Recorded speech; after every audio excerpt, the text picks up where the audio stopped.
Can you hear me? I can hear you. I love it. Good to love it. see you. Good to see you. It just look at that big smile. It's so good to see you, my friend. I'm Same so here. thank you for hanging in there. Like we were in the private room talking, trying to get all the audio fixed and everything. And listen, you hung in there like a trooper. I really appreciate it. Thank you for joining us. What time of the day is it right there where you are? It's just got to be 6:20 a.m. in the morning. Oh, you are a rock star. 6:20 in the morning, fighting the internet to join the show. We so appreciate you being here with us. I'm going to leave you with Stephen with your question. You jump right in. Hi, Stephen. Hello, sir. How are you? Thank you so much for your persistence. That's something I sort of enjoy doing. Good. Good for you. A solver, not a sucker. Well done. What we're going to talk about, my friend? Well, first of all, I must acknowledge one thing: the fact that I really admire and am fascinated by your nuggets coming out like they come from all over the place. And very interestingly, the previous conversation you were having was so connected with my thoughts too, in terms of your clarity, your ability to do what you're really doing. So thanks for that. That's my first Thank you. sense of gratitude to you.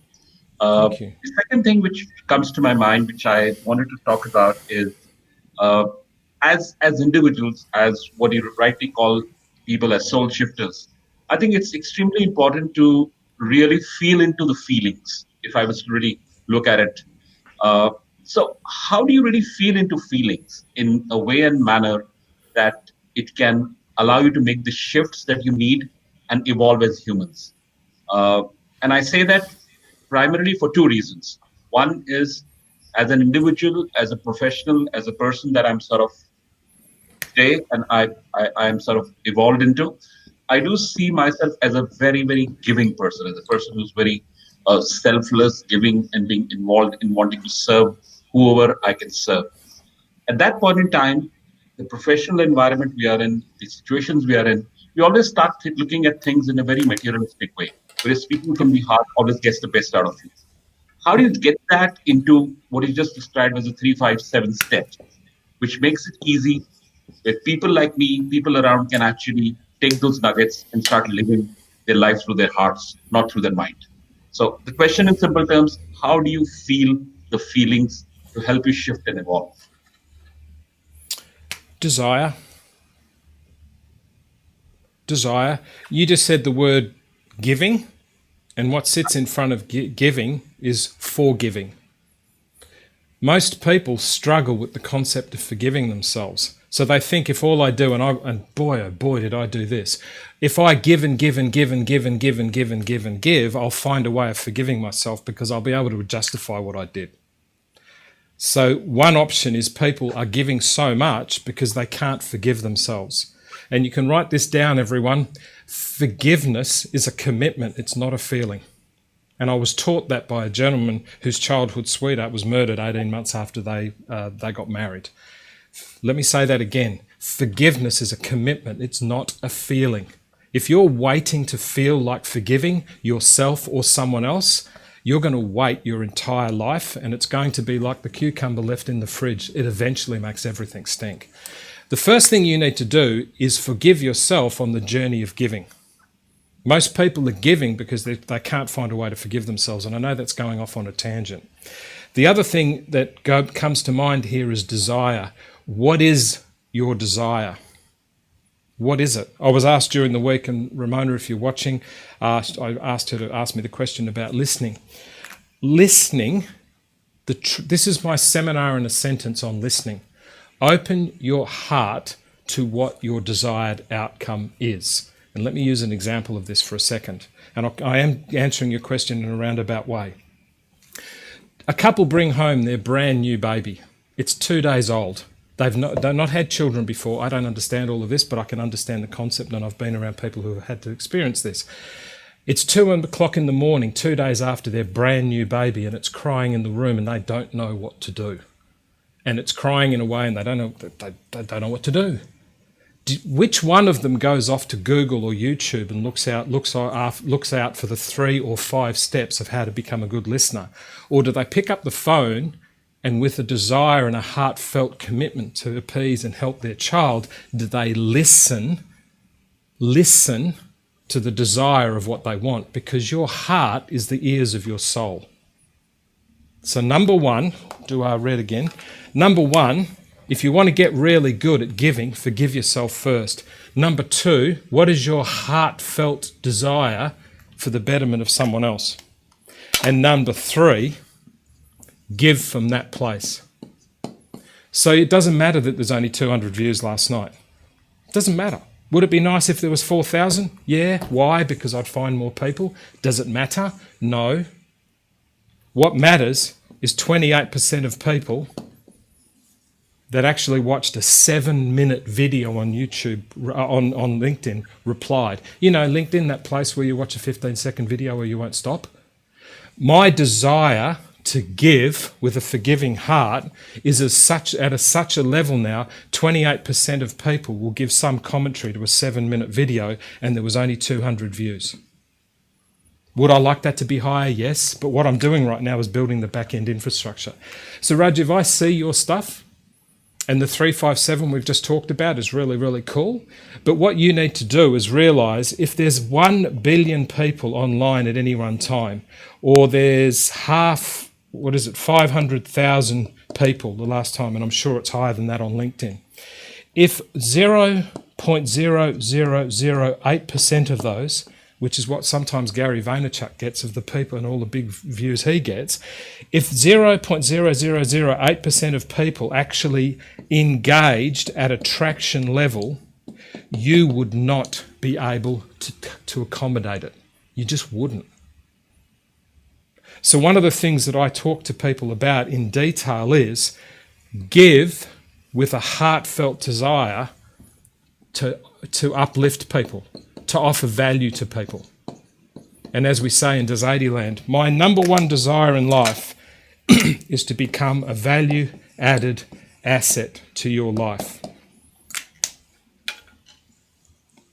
Does it say that I want to get 500,000 followers? Does it say I want to have 30,000 views on my videos? No, I want to be a value-added asset. So when a 60-year-old lady writes to me directly and says, Steve, because of you, I've discovered what my father taught me wasn't right, can you possibly imagine the value that places in my heart and the drive for me to go and find more? I am hunting for the soul of humanity, and I make no apology about it. And the great desire that I saw in you is you wanted to get on the show. So I'm going to throw back to you because we can speak to each other. What is it that you desire when you create content? What are you trying to achieve, Rajiv? There are two objectives that come to my mind whenever I'm looking at content or any engagement for that matter. Yep. One is definitely, am I connecting with the individual from a perspective of what he or she is really looking out for? So while it may be a generic message, but it is definitely aimed at touching the heart, the soul, or the feeling of what an individual could probably get moved. So there is definitely that intent. The second is in my current role of coaching and mentoring people and businesses, I do realize that my own commitment and investment in their success is a very, very strong motivator for me, and that's something that keeps me going. So my own and I differentiate between their success being primary for me, but versus my investment in their success. And that's probably a very significant distinction I draw out in my commitment to that engagement. Okay. The words you said, thank you, Peter. The words you said was connecting. Be intensely one-to-one. Intensely one-to-one. Only this week inside of the Soul Shifters group, I sent a video out explaining exactly how I make videos that are so personable. And it was in 2016 when I was in Manila with Jane from the Sede Angels, and a lady from Perth in Western Australia, who I thought was in America, asked me, how are your videos so personable? So I created a video. Your connecting needs to be intensely one-to-one. Intensely one-to-one. Intensely one-to-one. Second thing, your commitment, have a commitment to structure. Because if you create an intense one-to-one relationship with someone, they're going to crave structure. And it goes to a point that I heard this week, which I really love. People don't want your knowledge. People want and crave for the expression of your confidence.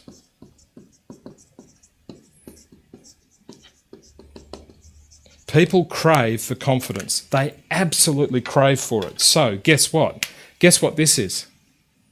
Confidence. So we'll call this number 1. We'll call this number 2. Guess what this is? This is where it starts from. This is where it journeys to in terms of a video, in terms of a relationship, in terms of a connection. Think of the relationship that you and I have had to this point now that we're finally chatting directly. Everything I did was to be intensely one-to-one to display my unbelievable confidence in my ability that if you hang around with me, I'm going to change your life. Absolutely. Not a single doubt in my mind. You hang around with me and I'm going to change your life because it's my mission. It defines why I breathe. So I start at a place of expressing my confidence. Then I journey to my knowledge, which is structured in 3, 5, and 7. What most people are doing are craving for attention up here. So what I do is we do the Inspiring Insights with Pete's blessing and the angels and everyone that helps us. And the show is basically inspiring insights based on your question. Be intensely one-to-one and display the expression of your confidence, and then journey through your engagement with them, whether it's a video, a podcast, whether it's a comment on a post. You journey down into a commitment of structure. Now, everyone, whenever you see me commenting, and we'll start increasing doing that now that we've finished the in-house in-building that we've been doing, every time you see me comment, every time you'll see me start with an expression of confidence down to some type of structure. And sometimes I feel a little awkward about it because I'll actually put out content that sometimes in a comment seems to be better than the post. And I'm not doing it to be disparaging. It's my gift and I'm not going to stop doing it. But I always find ways of encouraging. So Rajiv, A, start with the expression of confidence by being intensely one-to-one. Go inside of Soul Shifters and watch the video I posted a couple of days ago on how I did it. Number 2, B, as you create content, journey down to what structure. Because people want confidence, but then they want to know what to do next.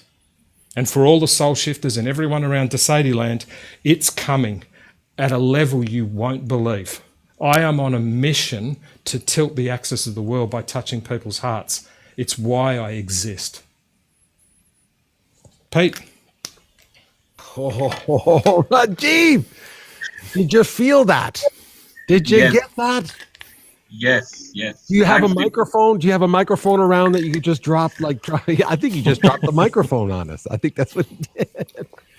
Stephen, no, I listen. I always come back in from watching what you do like that because I am trying to take this in myself. I'm trying to see how much content and how much helpfulness comes from any one of these opportunities where you just take a clean whiteboard and do that what you just did. Rajiv, does that make some sense to you? I'm in awe of anyone with that kind of clarity as well. When you could throw out a question to somebody, how do you feel about what you just saw there? well, I think first of all, meeting Stephen in person do this is sort of pop my eyes out. I think that's the first expression. The second part, I think, so is when Stephen was talking about the content in the comment section getting better, and I so relate with that because I think your mind starts thinking. The whole process of engagement allows you to sort of look at perspectives which are different, and probably that's what you refer to, Stephen. That's where the intensity probably increases at your level of engagement, and I think that's so powerful, and I completely agree with that. So thanks for that. It was absolutely fabulous. You're welcome, my friend. And part of the reason I had that much energy is because it's what I do, but I see your content. I see it. And that what I just showed you, and it will be cut out and sent to you as a dedicated video that will come to you, and it will get posted onto YouTube and everything. But just the section of each guest now gets taken out, so you don't have to go and watch the whole show, although you can. Everyone, really, really quickly, when Coca-Cola came along, what they wanted to do is they wanted to replace the word cold beverage. They wanted people just to say, I want a Coke, when they actually meant that they wanted iced tea. They wanted to actually get people to say the word Coke when they were actually talking about soda. They wanted to not just have brand recognition by being in the top one or two drinks. They wanted to replace the word cold beverage. When everyone in the planet thinks of hope, soul, growth, I want them to think of Sede Soul Shifters. That's what I'm trying to do. Not replace anyone else. But when you log on to LinkedIn, I want you to go to Soul Shifters first to get your hope, soul, and growth, and then go out and see all the other brilliant stuff that's out there. Why? Because this is going to enable your ability to absorb what's out there, for your ability to actually filter what's out there. Coke tried to replace the word cold beverage. Sede's trying to actually associate that when you think of hope, when you think of soul, when you think of growth, when you think of love, when you think of you, think of Soul Shifters, because that's what we're going to do. Peter? That is brilliant stuff. Rajiv, stay with me, my fine friend.